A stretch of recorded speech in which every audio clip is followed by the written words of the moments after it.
right, welcome to Agile Conversations. I'm your host, Patty. I'll introduce myself in just a moment, but I want to welcome everybody, whether you're returning guests or newbies. Welcome to the crowd. This is a great community, and I wanted to address a little bit about the mission of our community before we get into our conversation for the evening. So the mission of Agile Conversations is to share stories about overcoming Agile career obstacles. And of course, build a community of professionals so we can support each other, not only in the beginning of our Agile career, but as we go along on our journey, when things get difficult, we want to help each other remain on that journey.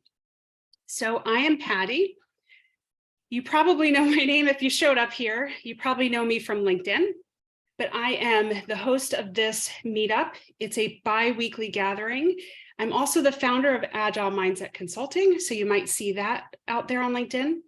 I am passionate about helping Scrum Masters grow in their career, but please know that all Agile roles are welcome here because we are all part of this journey together. Our backlog for tonight. Well, we're kind of in the welcome introduction phase. We did some of that before we started recording. I just want to announce some upcoming events. So Anu, you are here. We saw you, but you're going to be joining us next time on May 2nd for a great conversation about your Agile journey and give us some updates on where you currently are. Yes, Adam, definitely a celebration. The following Fireside Chat, I'm going to bring in one of my dear friends, Emily Ford. I actually know her in person in Charlotte.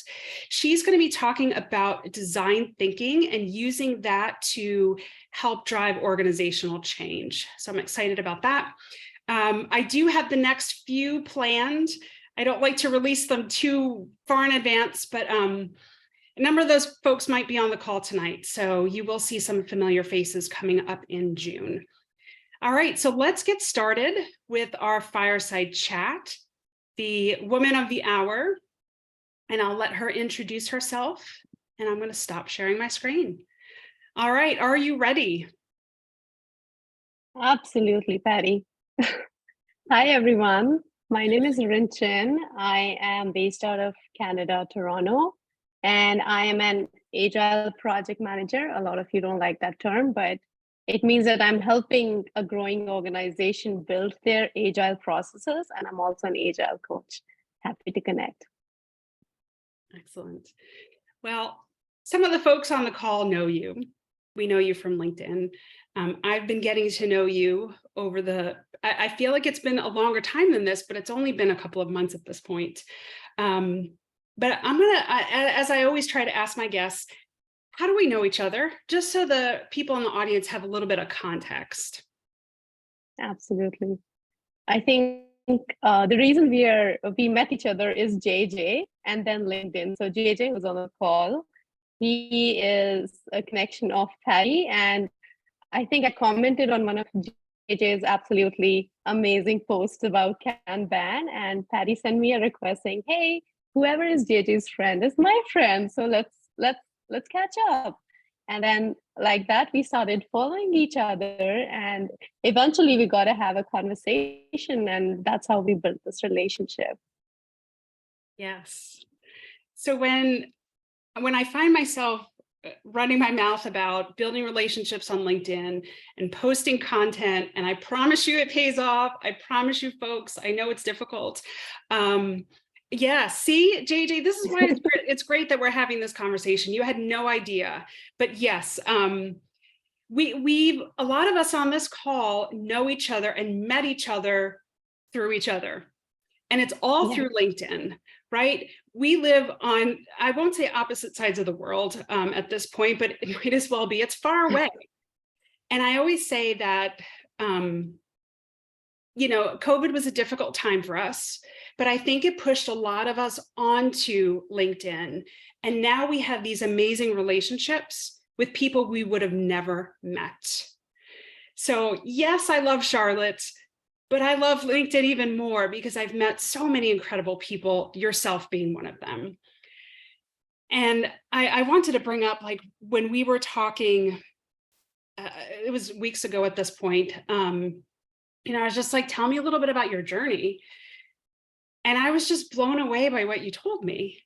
And I said this to you just before we logged on here. You never know what people have been through in their lives unless you ask. And this is the human part of being agile and working in this environment. We get to know each other as people. So I don't want to steal your thunder about this story, but you know what I'm referring to, right? So start at the beginning. And I think this was in the Eventbrite link anyway, but oh my gosh, tell us about your beginning of your journey when you were a child. Yeah, sure, Patty. So what a lot of you might have seen in the introduction was me being a refugee in my own country in India when I was a child. So the story goes, our community was sort of ousted out of where we lived because of terrorism, and all of us had to basically uproot our lives in a night and just leave that place. We had to make that decision at the time right away, either die or move away. So we all decided that, yeah, we want to live and thrive. So we moved out of that place and we were displaced. We've ever since been displaced. We have never lived in the same place. And we lived as refugees in refugee camps for a very long time. And as a child, you don't comprehend a lot of it because your parents protect you in a bubble. They try to give you the most that they can at that time. And for you as a child, it's all about being safe, being fed, and being, having people around to play with. And that was all that we had at that moment. But as we started growing up, we realized there's so much more to it. There is so much struggle that we are going through that we are not even aware of because we were kids. We didn't even realize about education, about basic hygiene. You could not really, you didn't even have rooms, like you were staying in tents. And then suddenly you're moving to a place that your parents are slowly building over the years. They are putting in whatever they can, for your education, because you've asked to move in a day. You don't have anything on you at that time, and you're starting a life in a place which is completely different. Be it the climate, be it the language. You don't know anyone. You don't know what your future looks like. Some of them still think they're going to go back. Your families are going into PTSD, and eventually it just matures you it matures you by years and in months. And that's what happened. Yeah. And as I was saying to you, again, before everybody signed on, and you can maybe, if it's more appropriate to kind of weave this into your story, feel free. But what I said I was curious about is, how do you think that experience when you were that young impacted you, whether it's, young adult or even into adulthood now? There are a few things. One is, of course, like I said, you have to mature very early. When you start growing up and you realize, you watch something on TV, like TV is your best social communication of what's happening outside the world. And you see people have homes, people have this and that, and you suddenly started comparing yourself and you see, we're not there yet. What's different with us, And everybody in the school used to go to their grandparents' house. We don't have a grandparents' house, All of those questions start building up, and it matures you as a person as you learn the story of the turbulent times. I think that's one thing. I think I started having that empathy very early in my childhood for people and suffering, because our families, like our community, went through that suffering all together. And as you start understanding that, it makes you a very sensitive person, so to say. So I think I've become very sensitive to people's emotions and feelings, and I see people as people before anything else. That's one aspect of it. I think another aspect that I struggled with quite a lot till very late in my life was, how we talk about abundance and we talk about scarcity mindset and we talk about abundance mindset. But when you're in a a situation like this, you're basically at the lowest level of needs in Maslow's hierarchy, right? You're still fending for food, water, and shelter. And you can't have, it's very difficult for you to have that abundance mindset because there isn't any around you at that moment. And I struggled with that for quite a lot of time, in a lot of ways. I had a lot of limiting beliefs about myself, about how things are in the world, how much I can progress in life. And that was one of the biggest barriers that I had to break very early on in my life in order to catch up and go up to some level. And I think having the power of education empowered me quite a lot to to make that leap towards abundance mindset that I can now talk about on LinkedIn.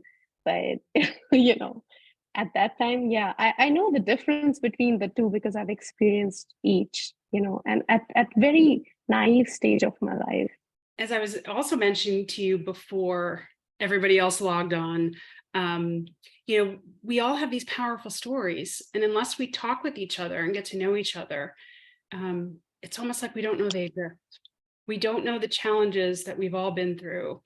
And this bleeds over into our work. And this is why I always talk about the human element of Agile and Scrum. And there are a lot of coaches out there that say, we need to focus on business value and we need to focus on these prioritization and, those aspects of it. But based on my experiences in life, I focus on the human aspect, because I think unless we have the relationships and the trust and all of those underlying things, the business value is not going to happen. Right? We're not going to deliver. So I really appreciate what you speak about. And I shared with you, I'm trying to figure out what's next for me in terms of sharing my story. And I struggle with it because there are parts of it that I don't know how to share. I don't know how to talk about it. There are other people involved in it. And how do I tell those parts of my story and not malign other people? Because there were struggles, but they definitely impacted me and made me who I am. So this is like my next goal. And I'll get there. But it's this type of conversation that we're having that gives me the courage to put the little bits out there. And that's why I wanted to do this meetup. So thank you for sharing all this. So I think what also matters is how you view your story as you look back. I could have chosen my story to be that of suffering and, also about how we were victimized, but I chose it to be a story of empowerment and about how it could possibly inspire other people. And that's where the struggle lies, right? To be able to build that resilience, to turn that story into something else. So I know you mentioned to me that despite the environment that your family was living in and your community was immersed in, education was so important. And you just mentioned that. So let's fast forward a little bit, right? Let's fast forward through, your teenage years. You mentioned that you have been on your own since 17. And I didn't really dig into that with you at all. So did you want to tell us anything about that? What made that happen, or what you did after you went out on your own? Yeah, sure. So when I finished my high school around the age of 16, and that's when you decide what you want to do next. And I wanted to go for higher education. I think I've never mentioned it, but I'm an engineer, by profession and by my educational degree. So I started giving exams. So we have back in India, we have these competitive exams for even engineering entrance, because there are so many people who are actually trying to get into it. So I started giving these exams with education. The only thing was that, I didn't have the specialized kind of coaching. We couldn't afford it. But then at the same time, I really wanted to get there. So I started working on whatever I could, and I was able to get through one of those. And and for that, I had to move out of where we were living because it was a very small town where, where we had been reshuffled to. But then there were hardly any colleges there. So for me to move to a higher education, I had to move out of the city. So that's what I did. And with very little money, you can't really go on binge drinking in college or have that kind of a fun college time. So it was all about, focusing on getting somewhere. So there was always this drive, that would fuel us. In fact, the entire community was so encouraging for people towards studying that if you would pass your semesters, like people would send you money, that was the motivation factor. It's funny now that it sounds, but it was an extrinsic motivation that really helped because we were always short of resources. So additional, $10, so to say, was a lot, and we would work hard towards it. And we already have seen a few success stories in front of us of people who were 4 or 5 years elder to us who had been through this phase and they struggled for a few years and then they were trying to establish themselves. So that was driving, was a big driving factor for us. And to see our parents' faces lit up because of that was even bigger of an opportunity. But when I was in my last year of engineering, I realized that this is not really what I want to do. I got a job offer in a very prestigious organization in India. It's a very large organization, but then I said, no, this I can't do this. And I thought maybe I should just do a post-graduation in something that I love. And I did some research. I had heard about human resources, and to me it meant, training. That's all it meant to me at that time. And I said, yeah, this is what I want to do. So I applied for another entrance exam, got a scholarship, and I did my post-graduation in human resources. And that's where my journey towards my human resources career began. Yes. And again, if we didn't have this conversation, I mean, how many people would know that you started out in human resources? Yeah. I wouldn't know that. Strange. But let's so you worked there and then you said you went into learning and development. Let's fast forward to kind of like the next major milestone. And I don't know how many years was between this, but I have my little cheat sheet here. When you met your husband and he was moved, you know what I'm talking about? So he was moved to a whole nother country on the other side of the world. And let's look up the story there. So when I was to get married, my husband was based in the UK and I was in India. And the natural course of such weddings is that you follow your husband to the place where they stay. And I said, no, I cannot come to UK because there were work pass issues and I wanted to continue working. Financial independence is very important to me as a person. So I said, I won't take that chance right away. And I asked him to move back if he wanted to live with me. So it took him a year and he got back to India. But within a few months itself, he was posted to Singapore. And then due to family pressure and also us thinking that long distance marriages may not work so well. So I decided that, okay, this time I'm going to go. I'm going to move to Singapore and I'll see what lies ahead of me. It was a lot of uncertainty for me because I was very established in my human resources career. I was part of the HR community there, and we built very strong connections. It's growing very well in my career. I was very happy where I worked. So for me to leave all of that and go into that certainty was definitely a very tough time. But I said, let's try it out. Let me give myself some time and see where it goes. Yeah.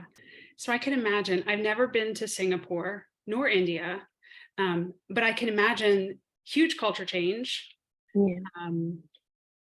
and here you are having to leave your entire job and your network and all that you've built behind the term you use with me is become a trailing spouse. Oh, So yeah. your husband moves and then you follow him and then you have to start your career over. What was that like in Singapore? Like, what did you even do next? So before I even moved, everybody warned me that don't move. Singapore is a very tough market, and especially for human resources, there are very limited opportunities. Um, and I said, okay, let me see how that works. At least let me go and figure out what happens. And I moved to Singapore, and the first thing I did, I remember, it was the second day in Singapore, and I went for a trail walk as a trailing spouse, as poetic as it could be, spent a walking very nice. Figure out, I need to figure out what I need to do next because I need to find opportunities. I hardly have any network here, but I need to get something right away. Like I said, for me, financial independence is the driving factor behind my. I went for a walk. I decided, okay, what am I going to do? I started building my game in India already. I was able to catch up with a few people. They could not give me a job opportunity as such, but at least I started meeting them for coffee chats and started finding organizations that were hiring. I was reaching out directly to sometimes even the founders saying, hey, these are my strengths. Do you have anything for me?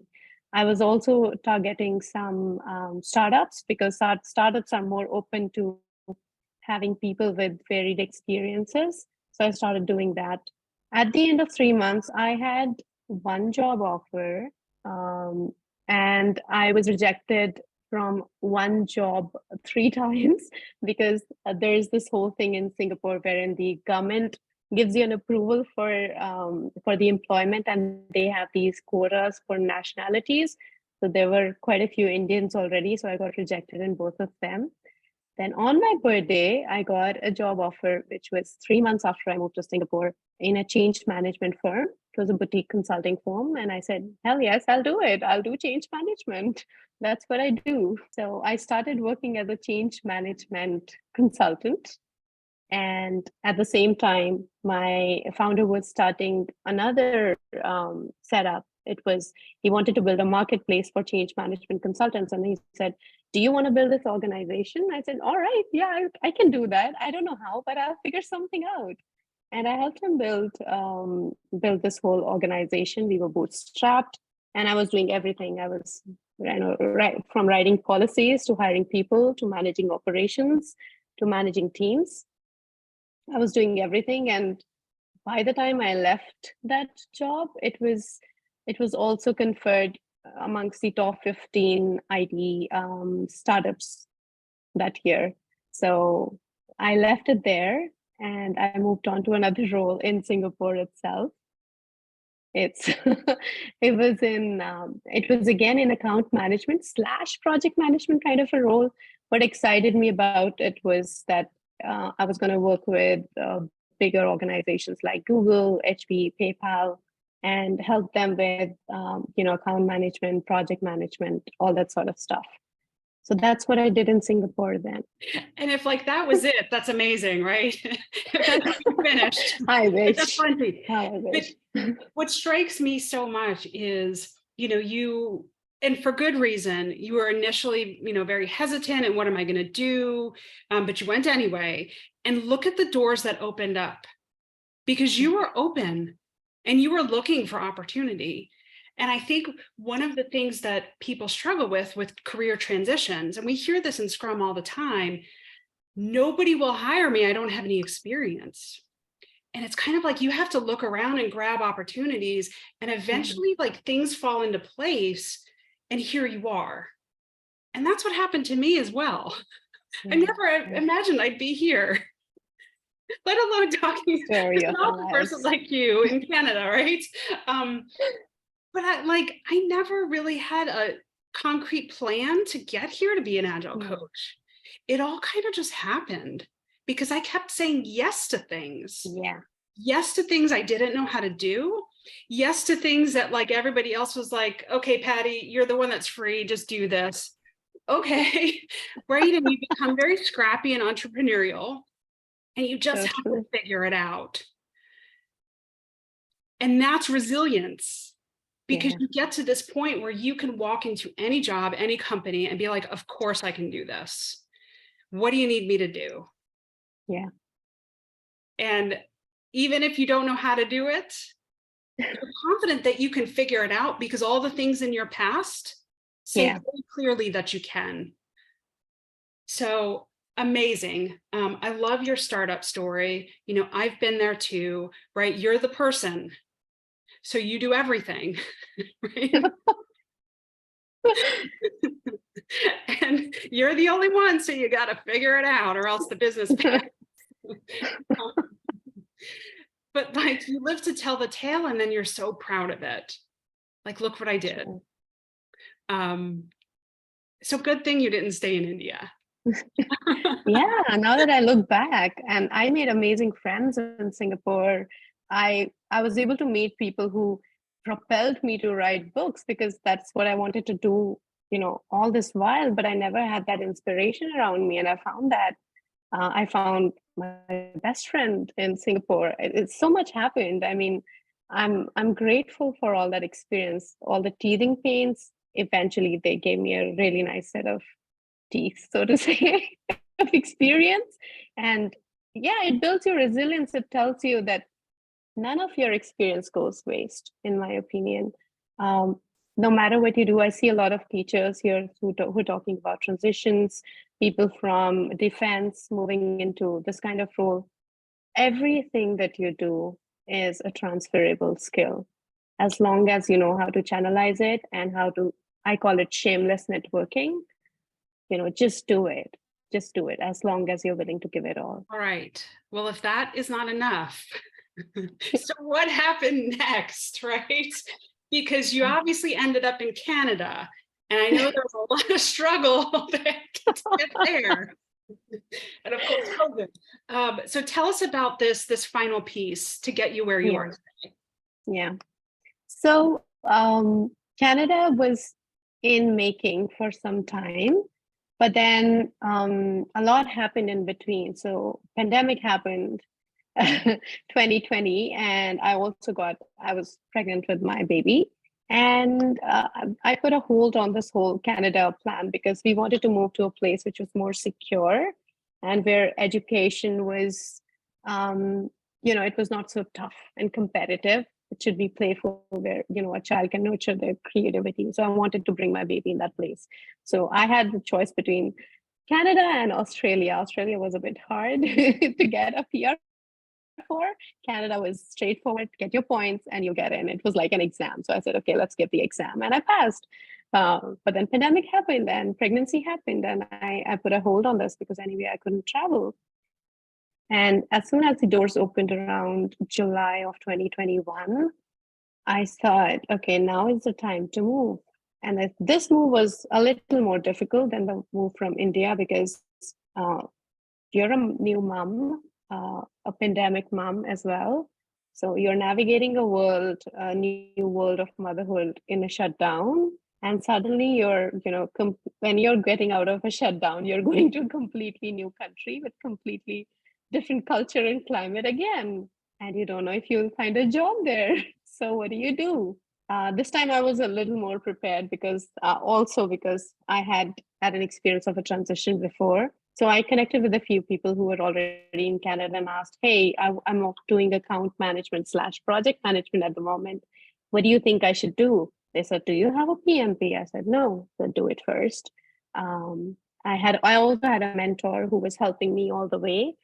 She was keeping a tab on my Asana list that I had at the time. And where are you here? What are you doing? So I had an accountability partner as well this time. So I started doing some research. I applied for a few jobs. Nobody called me because my phone number was not the Canada one. So I said, all right, we'll wait for some time. And then once I reach there, I'll start finding a job. What I did was I negotiated with my organization in Singapore, which was a fabulous organization. And I said, you guys need me and I need you guys as well. So why don't we have a contract for 3 months where I can work from Canada? I'll do crazy hours. I'm happy with that. By that time, you'll have someone can transition into this role and I will also find a suitable opportunity. So we did 3 months of a contract and I moved with something in hand here. And as soon as I moved here, I completed my PMP certification as well. I already had a Google project management certification before. So I did that and I started applying for jobs. And I think within a week, I got my first job offer. Very lucrative, amazing organization paying me loads of money. But 2 months into it, I was like, I'm not feeling it. I have this very bad thing about, a space which sort of fosters creativity. So I was not quite enjoying it. And I said, okay, now it's time to move again. So I looked out again, had an interview, I think 2 weeks after I started applying, and I got into my current organization and I love it here. And I've been here ever since. And look at you, you're glowing, you're smiling. I love it. Anthony mentioned relationship management. That is a great term. I think, I'm just so excited that you came here to share this story because it's so inspirational. Because I think a lot of us go through struggles in life, but unless we hear people that have gone through struggles, it's almost like sometimes we feel like we're alone. Yeah. And we don't know if we can do it. And I don't know what choice we have, right? I always say hide under the bed. But it's amazing to hear people's stories. And I'm just going to leave it at that. And I wanted to ask you, because this is something you mentioned to me in one of our conversations, all of these career changes, right? Transition from one place to another physically, right? And of course, career-wise, and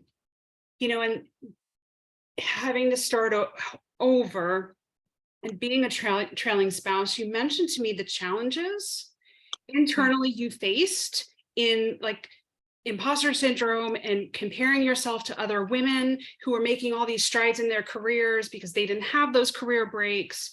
And I know that even though there's less of a stigma of that now, I think women still have those challenges, right? You take time off of work or to raise a family, and then you have to come back into the workforce, and you have, maybe you do or don't have skill gaps, but there's this perception that you're not up to speed.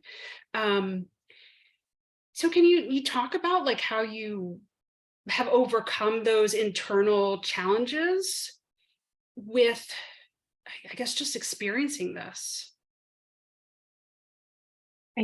I feel anyone who's going through such experiences, it's very tough, first of all, because whenever you're moving a country or even if you're changing a job or even an industry, there's a lot of struggle.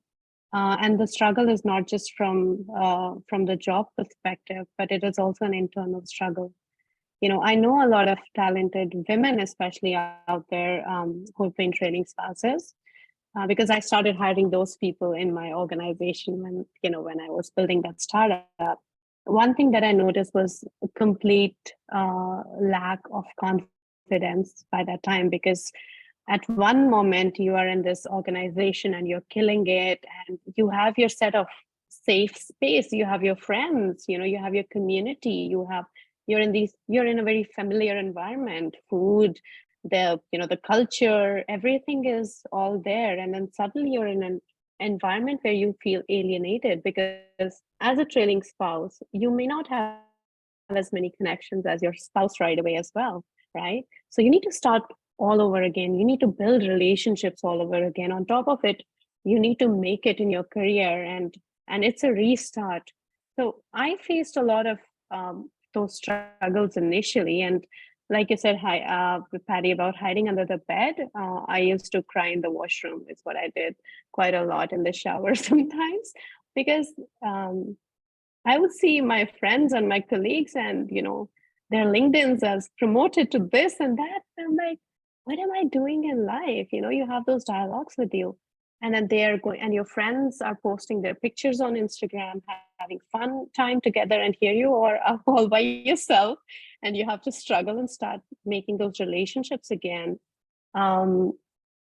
It takes a lot of courage, but you are at a very vulnerable point, when you're going through it. And I think one of the things that helped me navigate it was just getting, out there. Like, I would feel sometimes that, oh, I don't belong here. I was building a startup of IT people, and I didn't have any IT background. And when I was having conversations, their lingo would be very technical, and I'm like, do I even belong here? What am I trying to do? So you'd have those symptoms of imposter syndrome quite a lot. And you're going to a networking event, and everybody is talking about, oh, I know this guy, and they're forming these groups, and you're out alone, and you're trying to get into that group, just trying to blend in, and you know that you don't, because you don't even talk the same language. So in Singapore, there's a lingo Singlish, and it took me some time to learn it.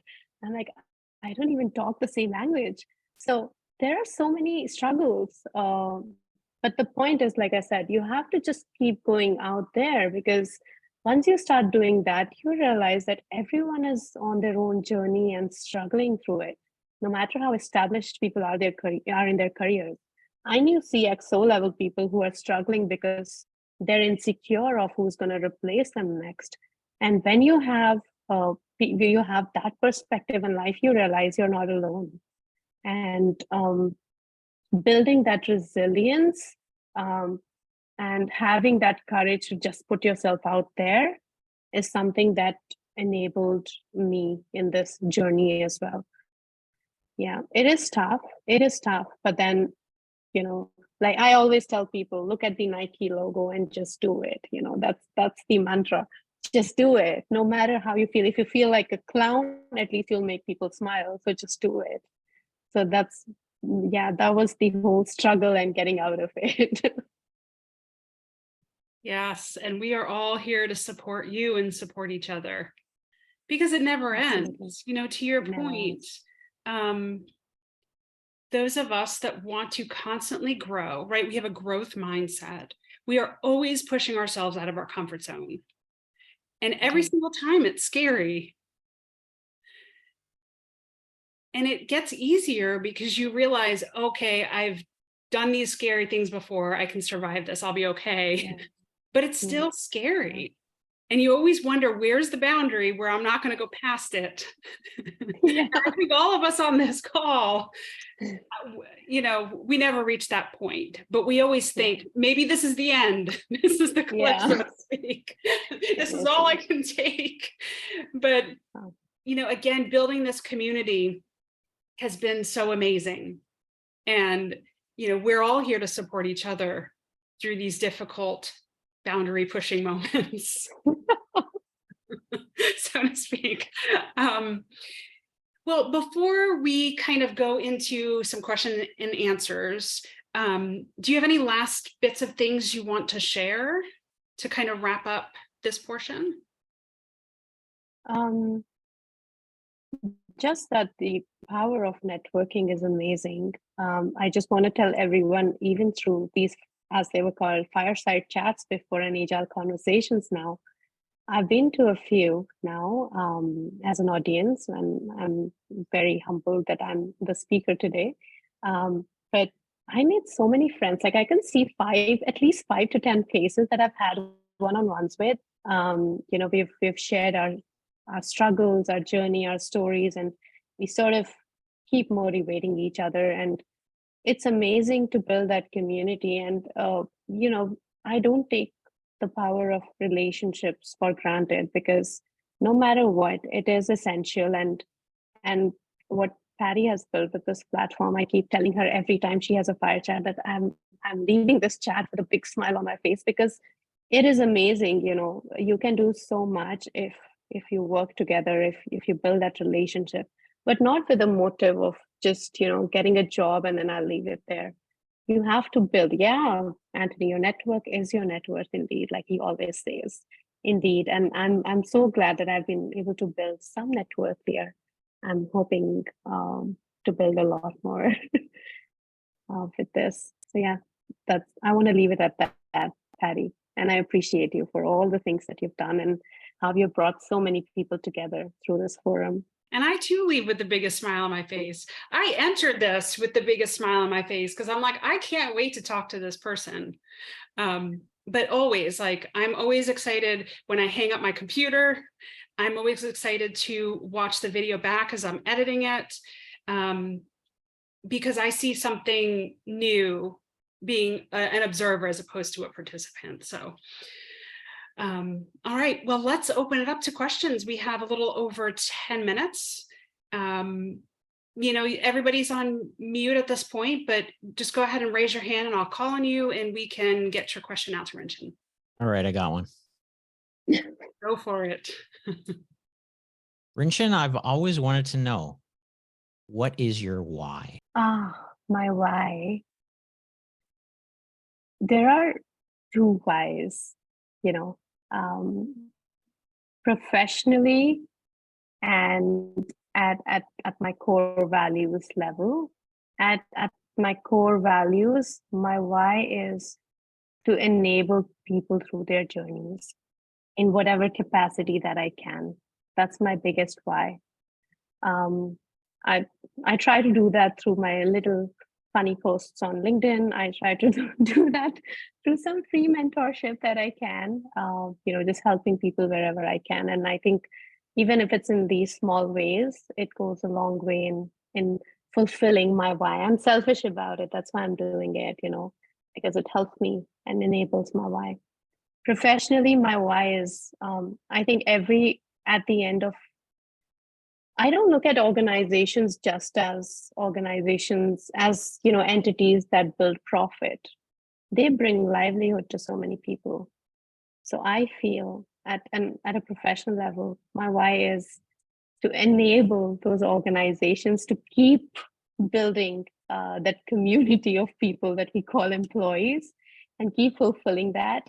And if that means for me to impact their revenue positively in some way and enable them to do that and bring that human level conversations in the organization, I do that.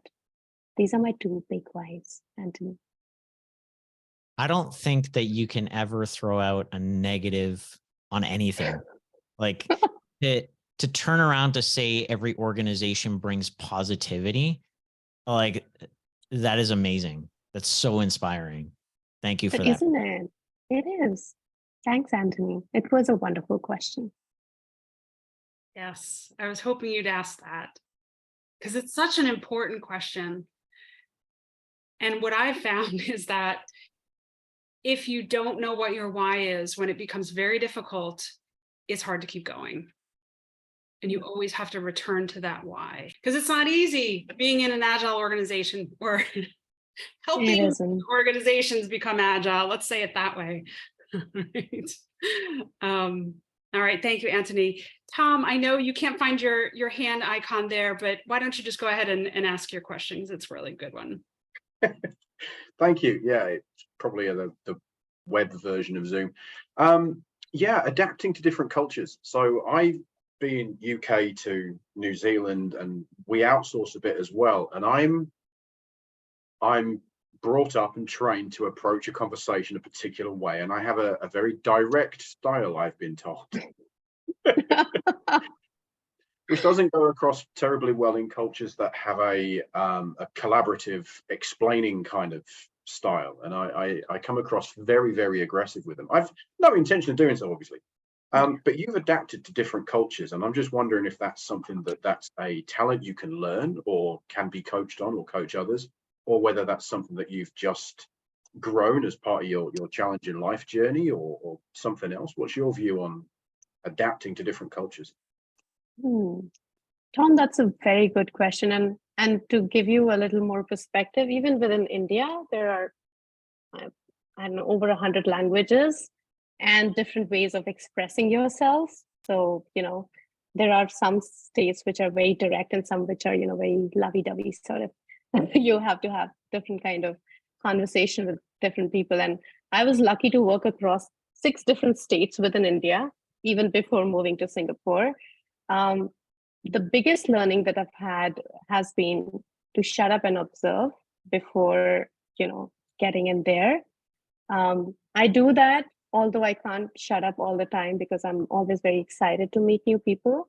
But I'm a very keen observer. So I will, in the conversations, I'll assess what the general culture is like, because the culture is not just about the country, it's also within the organization, right? And every organization and every team has a different culture.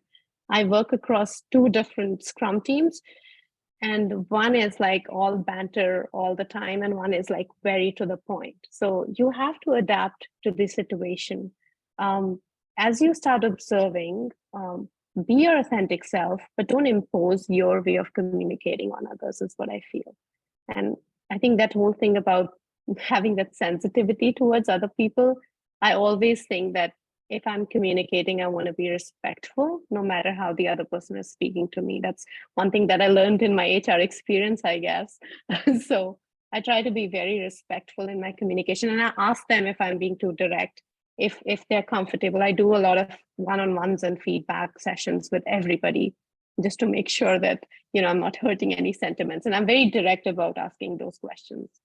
As long as you have the courage to take that feedback and adapt yourself, I think it's no matter where you go, you'll be good. And it's good that you already have an assessment of how you talk to people, that maybe just taking an assessment of how that impacts them is probably going to be very helpful. I have received feedback. Thank you very much. Self-awareness is the first step, right? And you did mention introversion, and I know you had a question in the chat about that, and that was kind of one of the things that we mentioned we would talk about. Being an introvert in an extroverted world, or being an extrovert on a team of introverts. What's been your personal experience with that? I'm an introvert by nature. It does not mean I'm antisocial. It does not mean I don't enjoy conversations. It just means I need a lot of downtime after I have those conversations. So, and I'm not my role has, sort of molded me into being that kind of a person who needs to, lead the teams. So when I'm in that role, I step into that stance of extroversion, so to say. And like I said, it's very important to assess the kind of people that you're dealing with. Introversion still impacts me quite a lot because that's who I am at my innate nature. So if I have to go to a party, I prepare myself in advance. I tell myself, you're going to talk to a lot of people. There's going to be a lot of small talk. You will have those 10 minutes escape to the bathroom breaks to yourself to recharge yourself and come back. And then after that, you'll have a day to, get over that people hangover. I do that in a social event. But at work, I think conversations energize me. And I always try to assess the kind of person that I'm speaking with. Like I said, I have one team they will just talk about random stuff, out of nowhere. And they like having that kind of, conversations and collaboration wherein they start with small talk and then they go ahead with it. So try to be that person. I would say as you get into those roles, you learn with experience. If I were to do this at the beginning of my career, maybe I would not have done it right, in the beginning itself. But like I said, I like observing. And I learned from people. I saw so many people who are introverts, but they were like life of a party when they would be there in the professional setup or a networking event. So I started learning from them. And I think you change as your role demands.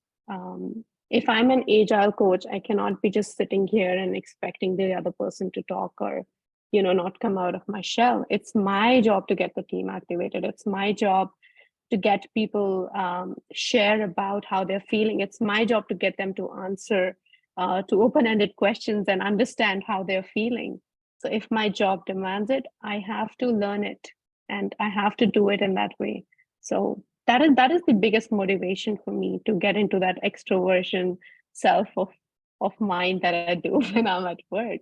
And Patty, I think you'd agree to it. I think you and I are similar in that personality.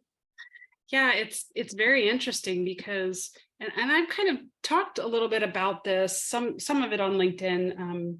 For a very, very long time, I was an introvert. And see you, Anthony. Have a good night. And being a Scrum Master and being an Agile coach has really brought the extroversion out of me. And I went and I took the Myers-Briggs test. I think it was maybe 6 months ago or whatever it was, because I suspected that something had changed. And I couldn't deny it anymore. And I did test E. And it was the first time ever in my life. And I'm like, this job, yes, Adam, this is why I say people don't believe me. This job has changed me fundamentally, because I used to be the person that sat in the back and didn't say anything. I mean, you saw the post on LinkedIn, one of my principals. Wallflower post. Oh, so inappropriate. Anyway, that stuck with me because I'm like, huh, I'm not that person anymore. And it wasn't a conscious choice. This role has just changed me. It demands that out of you. And you learn to adapt to it, I guess. And you practice. I practice. I sometimes have to practice my, a lot of things. I mean, how you converse with people. I practice that as much as I can with my friends who won't make fun of me sometimes.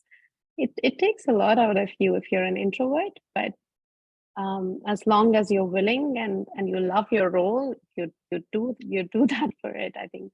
Yeah. And acknowledge that you do need time to step back. Yeah. And like not be around people and recharge yourself and be okay with that. Right? That's not something that's bad. Yeah. It's not weird. Never. All right. It's okay to be an introvert in an extroverted world. Yes. I always say it's fine. And I think because I've played both, I can relate to both people. Yeah. I can work with both sets of people because I kind of straddle that line. And I think it has been a blessing for me. Yeah. So, well, I know that we're at time, Rinchin. This has been so amazing. Thank you so much. Is there anything that you want to say to wrap us up, to round us up and send us out into the rest of our Tuesday? Or as Tom mentioned, it's the next day for him. So we'll send him out into Wednesday morning. Totally. Just, I think what the key takeaway for me is, and I think that probably would help everyone in a transition journey, is Nike. Just do it. Put yourself out there, connect with as many as people you can, join this amazing community that Patty is building. Keep learning, keep taking feedback from everyone, adapt yourself, and there are so many people out there to support you. You have no idea. You just have to ask. So start asking. Well, we know where we can find you. LinkedIn, of course. Absolutely. Yes, please connect. And I'm sure you'll have a lot of messages today and set up a lot of chats. So your story was very inspiring. So like I said, this recording, I'll clean it up. I know we had a little bit of technical network. I'll clean it up. I'll do my very best, but I will send this out to everybody who, register and is on my list, and we'll watch it back on Monday. Awesome. Thank you, Patty, for this opportunity. Yes, and Anu will be with us in 2 weeks. Yay! We'll be able to hear her story. Absolutely. Have a great rest of your day, folks.